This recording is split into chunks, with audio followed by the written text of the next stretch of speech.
Hey everybody, it's Michelle from Word of a Woman, and I am back with Phil Shepard over here, the whiskey preacher. It's been a while since we last talked, but Phil has been on a sabbatical, and he's coming back from that sabbatical, and we thought we would get together and talk about what he's learned, where he's going from here, just all the things. And we thought you might find it interesting and or enlightening and or boring as hell. Or controversial. Or controversial. You'll never know what I'm going to say. You never know. Ever. So, I like to keep you suspenseful. Without further ado, we will get on with the questioning. So, Phil, sabbatical. Yes. That's a thing. Yeah, it's a word I didn't know for a long time. I didn't know ministers were supposed to take breaks, but I did. I was kind of forced into it. I think last time I was on here, I was talking to you all about the autoimmune disease that I was diagnosed with, and it kind of put me on a hold. And I'm still working through that, but it forced me into a sabbatical, and it's been really good. Rough, but good. Well, it's interesting. I've always been fascinated by the concept of a sabbatical, and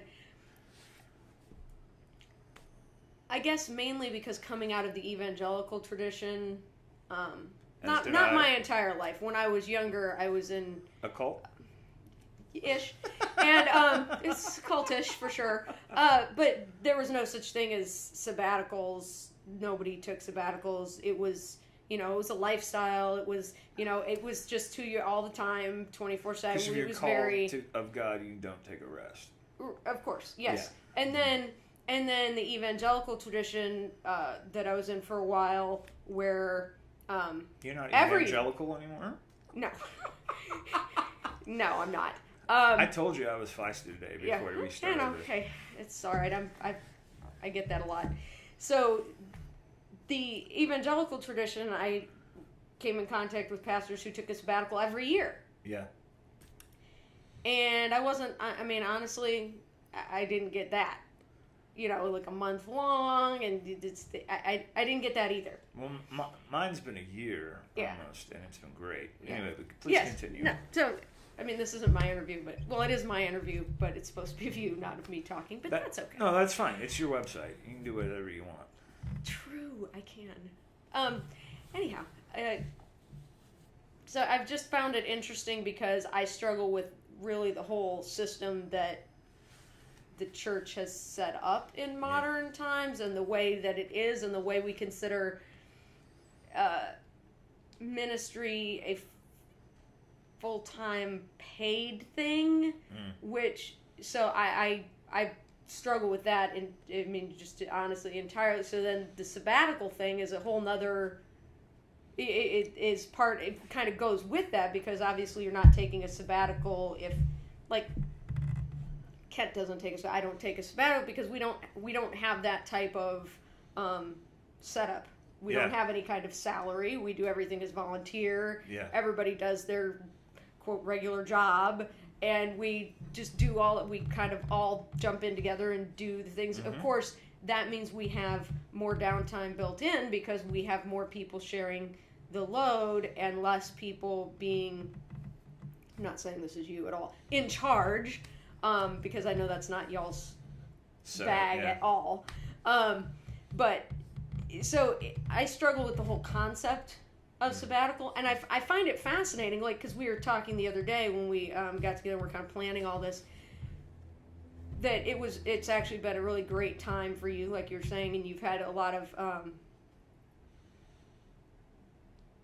big moments, or we were just talking about thin spaces, which I think we'll get to in a minute, but sort of aha moments, epiphanies, whatever, direction as to where you feel like you need to go in the future, or at least the next step. Yeah. But forgetting about, like, years down the road, like, what's next for you. So I am fascinated by that, and I think you can have, obviously you can have those moments at any point, but it seems like this process for you has been very beneficial. Yeah. And so maybe talk to me about some of the ways you feel like this has really benefited you or helped you this time where you've stepped away from what you had been doing. And I know sometimes things get to where you're not even really thinking about, why am I doing it this way? What am I doing? And when you step away from something, it helps you to see more clearly. Yeah. Let's talk about it. Well, you know, when we started the Eucatastrophe, which is, you know, I tell people that the Eucatastrophe and Novitas are sister communities. I mean, we only meet 10 miles away from each other, realistically, 15 Sure. miles, and we function very similarly, and we have done, getting ready to do some stuff together, and you come and hang out, we come and hang out sometimes. It's fun. It is fun. It's very fun, but when we started the Euca, as we call it for short, the Eucatastrophe literally means the good catastrophe. It was Gerald Tolkien, the guy who did all the Hobbits, not Peter Jackson, but Jared Tolkien. Friend of C.S. Lewis. Friend of C.S. Lewis, which he's probably been the most influential theologian in my life, period. That's a whole different story. Maybe if you want to ask about it, I'll gladly tell you about Clive Staples and how he's completely changed my life. But when we started this, I didn't realize per se that my ministry, my calling, my vocation would become a lot larger than the local community.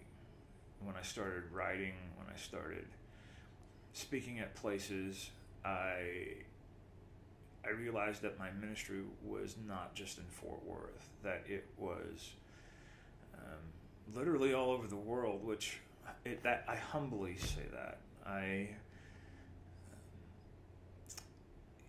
When you know that people all around the world are reading what you're writing and listening to what you have to say, at least for me, that put added stress on me, to be honest with you. Not in a bad way, but I've had to take this last year and redefine what I am, who I am. I had to create new rhythms of life that I'm still learning. How do I, instead of shying away from the public side of who I am now truly trying to embrace that. The platform of the Whiskey Preacher is getting ready to look different, but I hopefully be a lot more impactful. I'm hoping. We got, to give you an example, I got to go on a pilgrimage, Stephanie and I, who is my co-pastor and my wife and partner in life. We got to go to the Holy Land this past year. We got picked to be a part of a cohort with some amazing people, thanks to the Cousins Foundation based in Atlanta. And it changed my life forever. And it wasn't just because I got to walk around in the places where Jesus supposedly walked around. I'm still very skeptical on some of those places, but some of them I'm not. I mean, it was moving, to say the least. However, it allowed me to start enjoying life again. I realized somewhere down the road I stopped enjoying life, and I hadn't laughed that hard in a long time. I just met with my cohort yesterday, and it's been almost a year now since we went on that trip, and we still truly just love each other, and I still laugh a lot, which is great. But the example I wanted to tell you about realizing that what I do has a farther reach than I ever knew was this, is that we had just gotten off the plane in Tel Aviv. We were met our driver and met our tour guide, Nabil. He's a Palestinian Christian man, lives in Bethlehem. His home church is the Church of the Incarnation in Bethlehem. That's his home church. And of course, we were the last two to get on the bus because Steph had to get coffee in the airport. And you're in an international airport. There's not Starbucks there. Right. There is a local place, and she wanted to get some coffee because we'd been flying for almost 16 hours. We still had a 2.5 hour bus ride, and she needed some caffeine, which I completely understand, but it made us late on the bus. And I'm the last one getting on the bus, and I go to introduce myself to Nabil, who is also not only a Palestinian Christian that lives in Bethlehem, but he's right around 60 years old. And I said, "Hey, my name is Phil Shepard," and he steps back and looks at me. He goes, "You're the whiskey preacher." And I'm like, "Yeah." And he goes, "I know who you are. I read all your stuff." And I'm like, "Holy shit! Are you kidding me? Really? Can I say shit on this? I don't know. You can. Sorry, folks. But it was one of those honest moments, and I'm not even in Israel an hour, and the realization that I needed to come back a different person so I could be responsible with what I am doing started with that one conversation. And so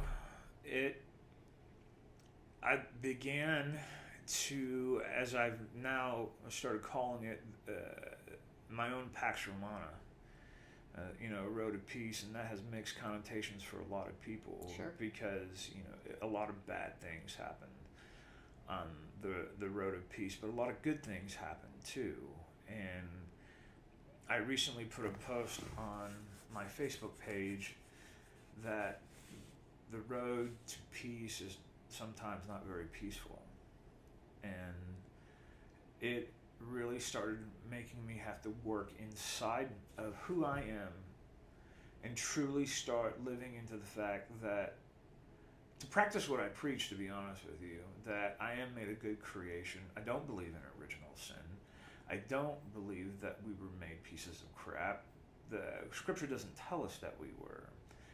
In the Genesis narrative, it says that we were not only made good, but really good. And this whole fabrication of the fall, which I do believe it's a fabrication, that we are pieces of crap, that we somewhere substituted the word good for perfect. Right. And you and I have had this conversation. It doesn't say that things were it doesn't say the Garden of Eden that God saw what he had made and it was perfect. Well, Jesus also said, though, to love the Lord your God with all your heart, strength, soul, and spirit, and love your neighbor as yourself. And I honestly, and I've written about this, The Practice of Love is the first book I ever got published in, and I talked about the struggle even then, what it meant to learn to love myself. Because I think it's a chain reaction. I really do. I think one of the ways, if not the way, to love God, no matter who you call God by, is that we have to learn to love ourselves. And then in turn, that's how we love God and we love our neighbor. And I think that's extremely revolutionary. At least it has been in my life. Agreed. And so that's why I got my latest tattoo. Let's see I haven't shown it to the public yet, except through Instagram. Oh, the public unveiling of the new tattoo. It's the Pax Romana. But instead of the Alpha and Omega, I put skulls there with crowns. I have a fascination with skulls, but not just because I like skulls, but it has a deeper meaning to me of, for me to learn this road of peace, that I've had to let some things die inside me, some fears, some guilt. There was a time in my life I didn't live in guilt, but I'm an Irish Jew, so it always comes back to me. But it was life-changing, and this is the first time I've actually talked about this publicly, ever. Like, I am getting ready to start writing. My editors at Patheos have been wanting me to write about this ever since I told them what was going on. And you and I had this conversation last week. you have so much going on inside you. Sometimes you just don't know what to write about. It's not that you don't have anything to write about. There's too many things. There's too many things to write about. But fortunately, after that conversation, it kind of has focused me. So I've got hopefully some good stuff coming out next couple of weeks. It's interesting. Two things and all that stuck out to me, and I'm continuously amazed that since I started my blog, that people read it. Yeah. All over the world. Yeah. Which it's humbling. And it's just crazy to me. Every time I look at it. You and I never thought we would be writers. No, ever. People Jinx, who know me. You owe me some whiskey, by the way. I do. I counted it before you did. Besides writing poetry, which I like to do. Yeah. I never considered myself a writer. Yeah. And to have started something on a complete whim and have people read it and share it with other people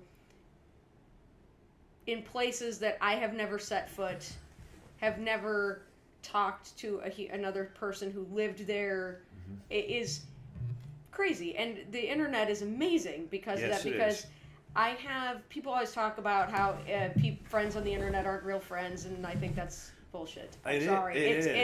It's I have had fulfilling friendships with people who I've never met in person. And a little shout out to Dawn Ledger up in Canada. She's one of those people in my life. She's an Episcopal priest up there. Excuse me, Anglican priest. That's what you call yourselves in Canada. But she's one of those people. Oh, the Canadians. Oh, the Canadians. We love you, despite that you're Canadian. Makes me think of all kinds of How I Met Your Mother episodes.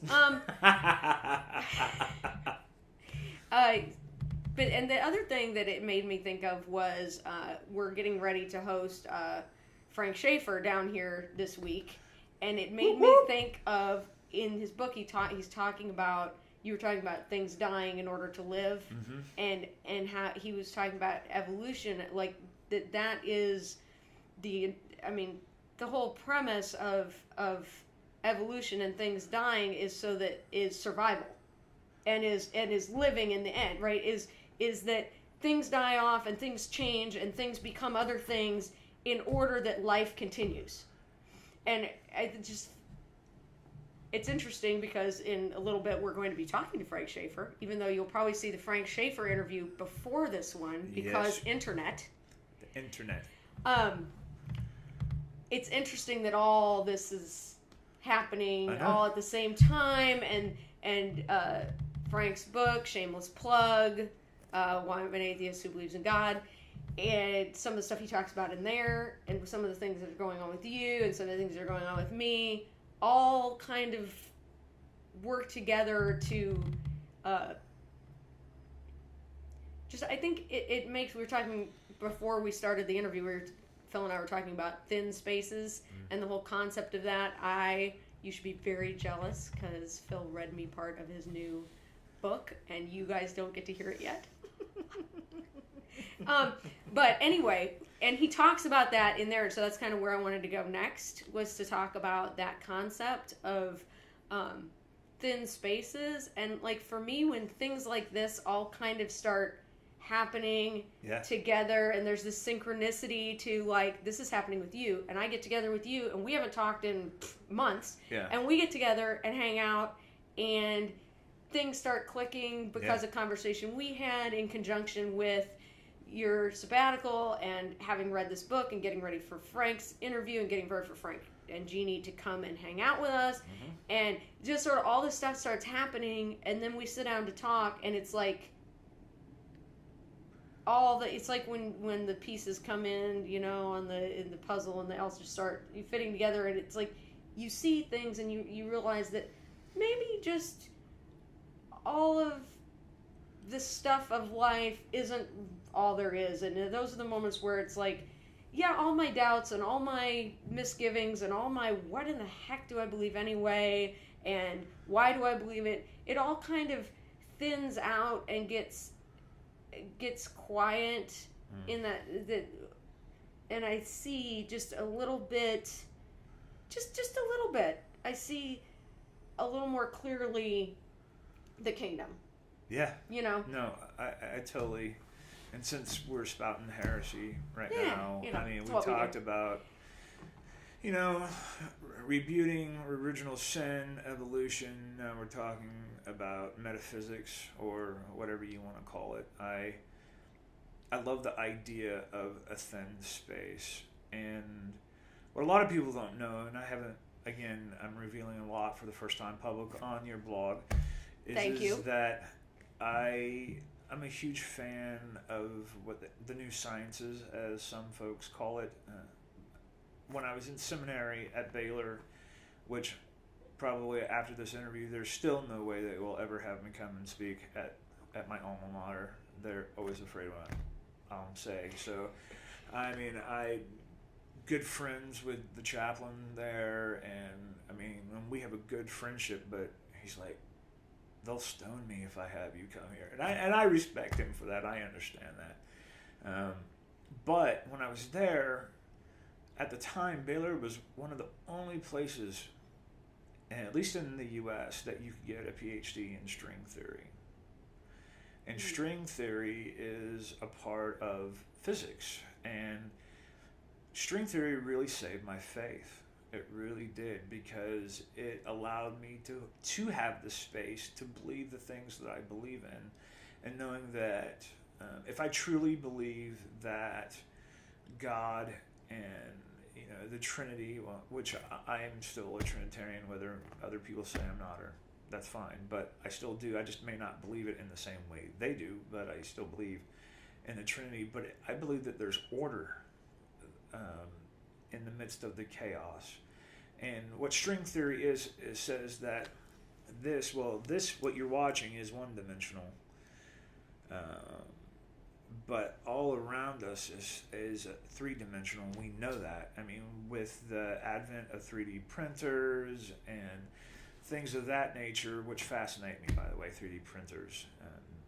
There's a Netflix documentary about it. I haven't watched it yet, but it's in my Kids queue. just got one at their school. How crazy is that? That's phenomenal. They have a 3D printer. I'm like, that's crazy. But string, Squirrel. squirrel. But string theory says that depending on what vein, and you string theory nerds can rebuke me on this if you want to, but from my understanding, depending on what vein you choose to follow, there's anywhere between 8 and 13 levels of dimensions. And this is not science fiction. This is stuff that's been backed by lots and lots and lots of academic research. And I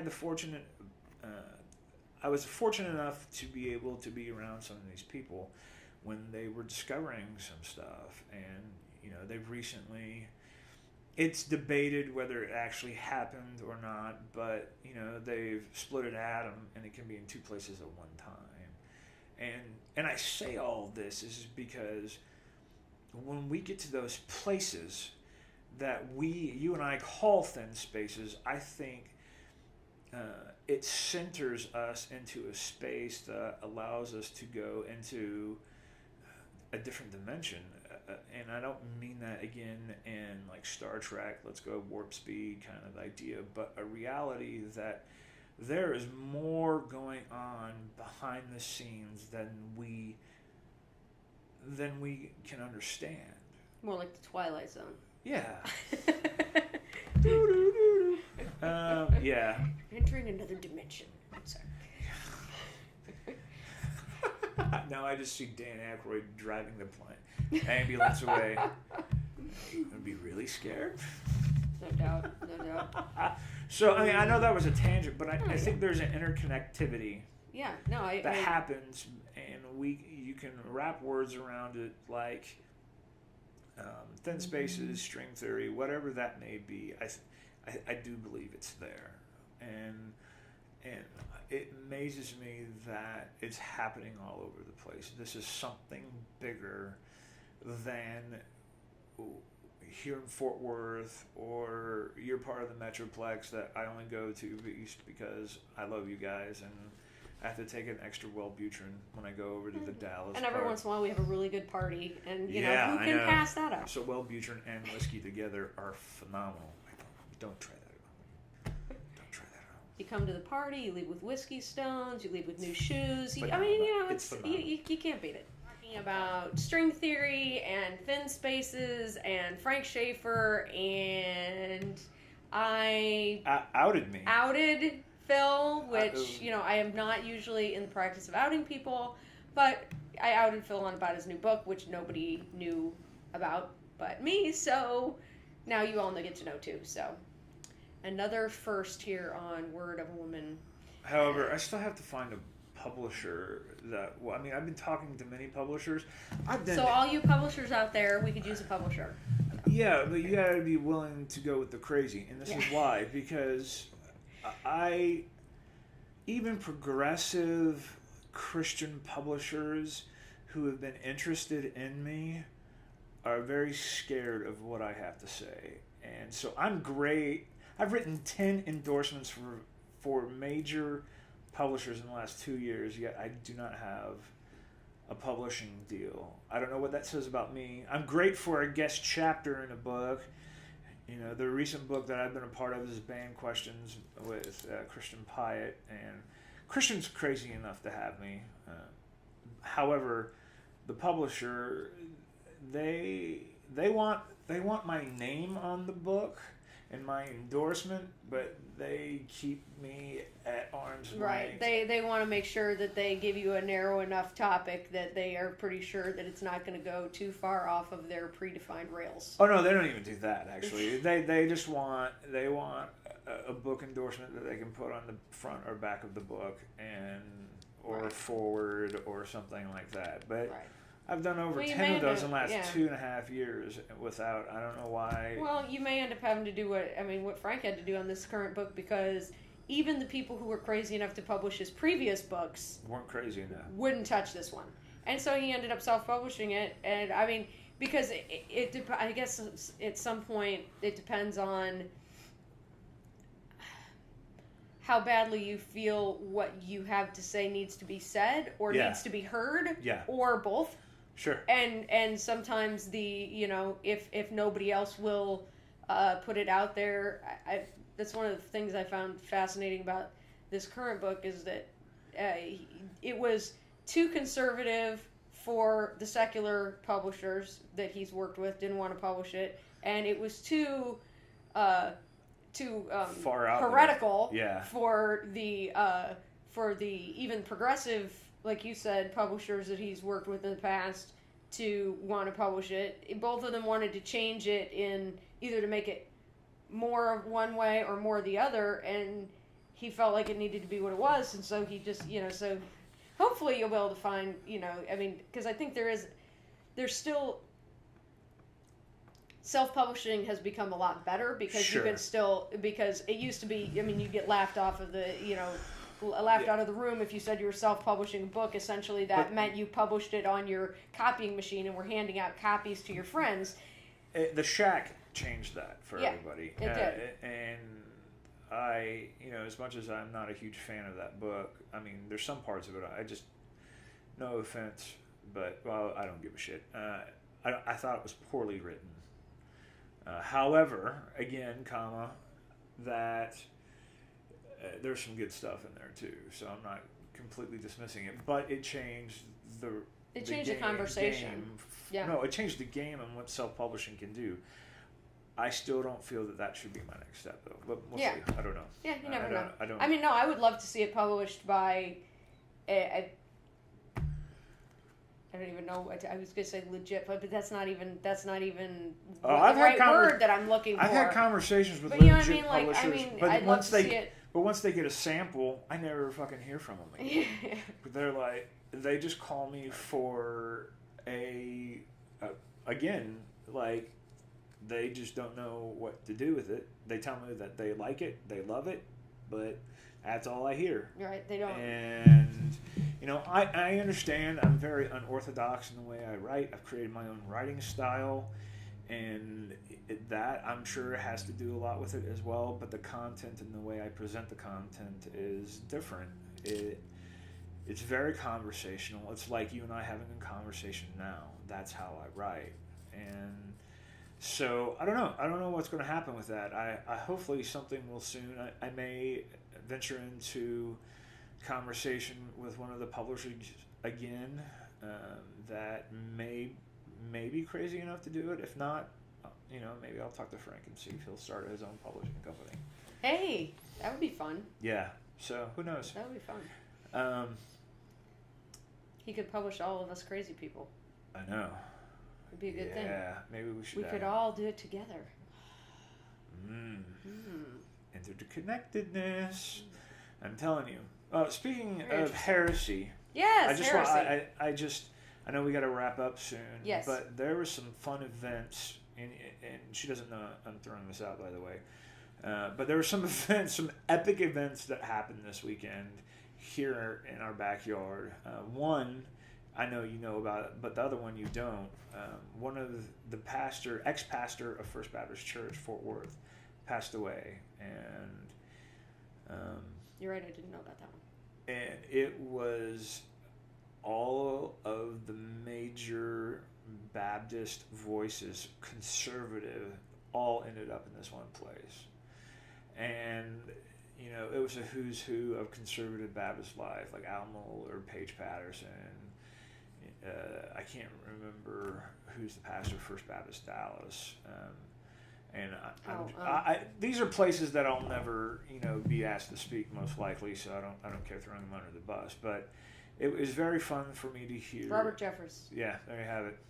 I know W.A. Crizzle was the one that everybody knows. I mean, he's got a horrible college named after him.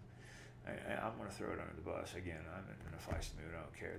It's a horrible college. Don't ever go to Criswell College in Dallas. But it was, and a good friend of mine who is not a conservative Baptist got to preach his funeral, and he made everybody uncomfortable because of his role in the community. And I don't want to throw him under the bus just because, but if people know of that event, I mean, it was a fairly epic funeral here this past weekend. But the other epic thing that happened is the Mark Driscoll was here. The Mark Driscoll. Hi, Mark. How are you? Hopefully you get to see this. You still owe me a conversation because you were in my backyard, and still, I've been calling you out for years. We have had mutual friends in the past. You think they're all heretics. I know you probably think I'm a heretic, but that's fine. I think you're a misogynistic pig. So there you have it. There you have it. The long and the short of it, right yeah, there. With, I have no Phil Shepherd, ladies and gentlemen. I have no problems of the whiskey preacher calling out Mark Driscoll because if he's truly in a road of being redeemed, he needs to do some work and build some bridges. And but I think there's people he needs to reach out to and have difficult conversations with who.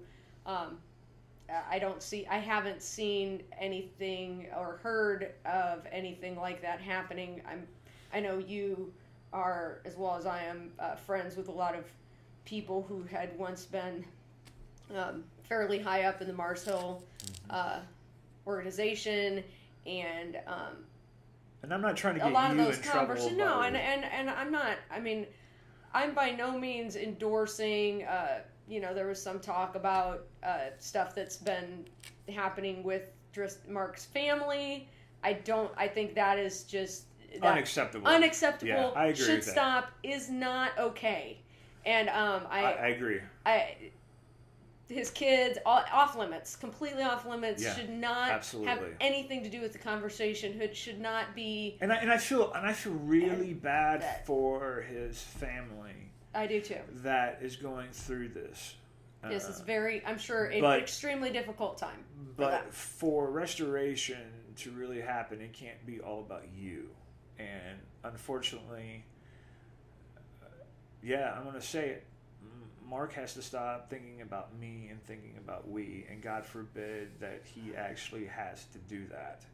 And it's like the evolution conversation we were just having a few minutes ago about things evolving and changing, and parts part or in death in part or in whole. I'm not saying his actual physical death. Don't get carried away, people. Yeah, no. I'm not saying that at all. I don't wish that. I am not. That is not what I'm saying. I'm just saying that in order for life to come out, oftentimes, I mean, it says we have to die to ourselves, right? We have to. We have to. Right. Yeah, we have to have certain things that we, not that other people crucify. Yeah. But that we crucify in ourselves, that we put to death, or that we reckon dead, to get all King Jamesy on it there, that we thouest reckonest dead-ish. Yes.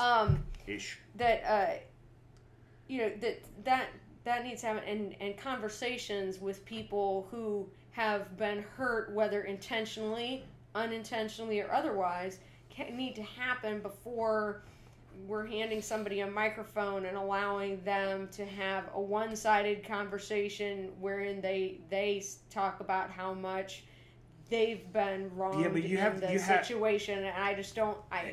There's a big disconnect for me there. And to quote Peter Rollins, that we, from How Not to Speak of God, we have to be willing, though, to actually listen.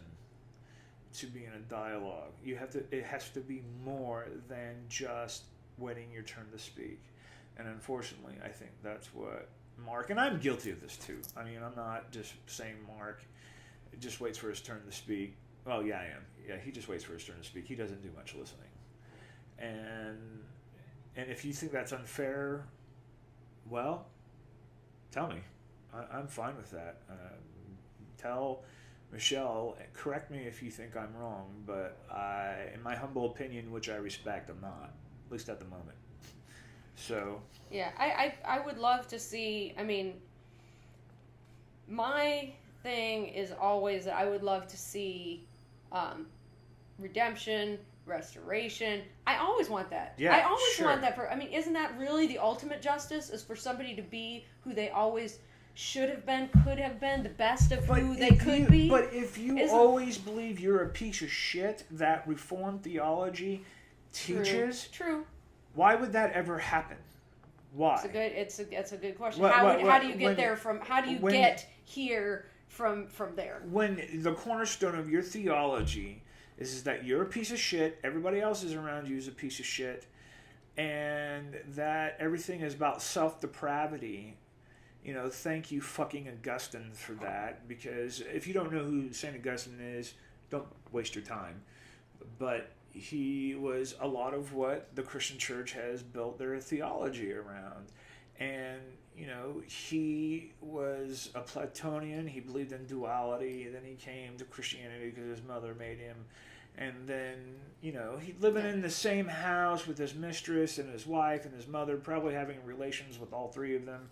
I know that's a very controversial statement, but I'm pretty sure that I know he was having relations with his wife. Can't believe you said something controversial. At all. I'm so offended. I know. But yeah, he, you know, and this is the person that we base our theology off of, as somebody who's so weighted down with guilt and self-loathing, yet that's who we've created our entire church around. When it comes down to it, if I believe let me finish this. Yeah. We have built the church not around Jesus, but Augustine. Yeah. And when love is not the center, and to be very specific of the Christian church, if Jesus' love that he taught, that we talked about earlier in here, is not at the center of our religion, not the Bible, not theology, but God being at the center of our theology and the love that God has created in and through us. When that's not at the center of our theology, then shit like what Mark has pulled happens. And by no means am I a saint. I'm not saying that. I'm not better than Mark Driscoll. I'm just a different kind of asshole. I'm an asshole of love, not one of that puts. Yeah, you heard it here for the first time. I'm an asshole. I think that should be the title of your new book. Probably, asshole of love. Here first. You heard it here. Woman. There you go. But the difference between Mark and I is that A, I'm willing to talk to him, and he's not willing to talk to me yet. He won't even be in the same room with me. And two, is that he bases everything on that he's a piece of shit. You know, that's his own personal demon that he deals with. And I do pray for Mark. And I do pray that that demon will be exorcised from him in some way, shape, or fashion. But I pray, and I will say that here, maybe this is my next crusade, if I can use that word, since we've been using everything else, is to exercise out, not like Pilates exercise or anything like. Do I look like I do Pilates? No. However, to exercise out Augustine from Christianity.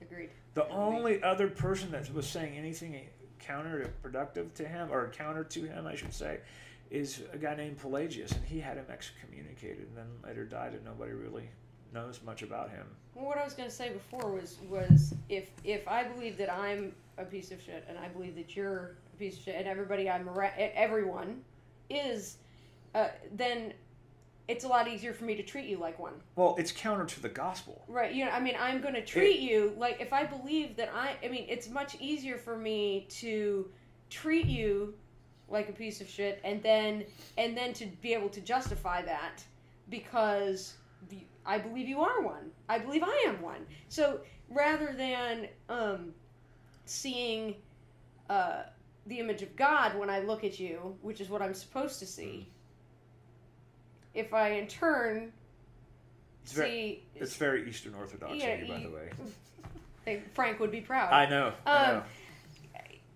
It's what you. Yeah, I mean, some of it's perspective, and then some of it's not perspective. Some of it's just a completely different way of thinking. Like you said, I mean, you're basing the whole of your Christianity. I loved the piece, by the way, by John Shore this week about, don't pee in my pool. Yeah. If you're basing, like I endeavor to do, but the theology of original sin and piece of shit is actually taking a dump in that pool, right? Not peeing in it. Yes, and you're taking that and you're making that the center piece of your whole Christology, if you will, or your whole. It makes you have a shitty Christology, literally. Yeah, and rather than having a based on love, which is what Jesus actually said it should be based on. Yeah. I mean, he goes so far as to say that if you're doing the two things, right, you're loving God and you're loving your neighbor as yourself, that's it. You're doing it. And that's it. This is the thing. This is the gospel. That's the gospel. Yeah. There it is. Boom. That's it. Yeah. You want to know what it is? That's it. And that, I think that's what got him crucified, is saying that. Not everything else. Because it was so revolutionary. Yeah. And it still is to this day. And, you may get a lot of hate mail from this interview, but hopefully, I'm sorry about that. But I really think that not only Augustine needs to be routed out of Christianity, but original sin. It's horrible theology. And now I'm going to have all the Catholics hate me. Well, I'm sorry. I mean, if you want to get into it, I mean, Augustine said all sorts of horrible things about women.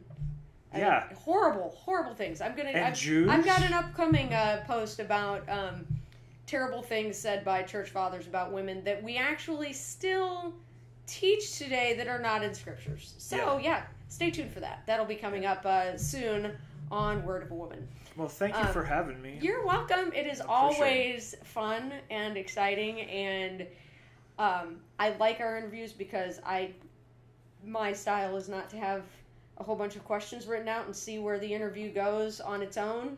Because I'm a much more organic person, and so this is where it went. Yeah, thank you again for having me. You can find me at philshepard.com. You can also go to Twitter at philshepard, or go to Facebook and type in Whiskey Preacher. You can find me that way. So go do it. Shameless plug. Thank you all again for having me.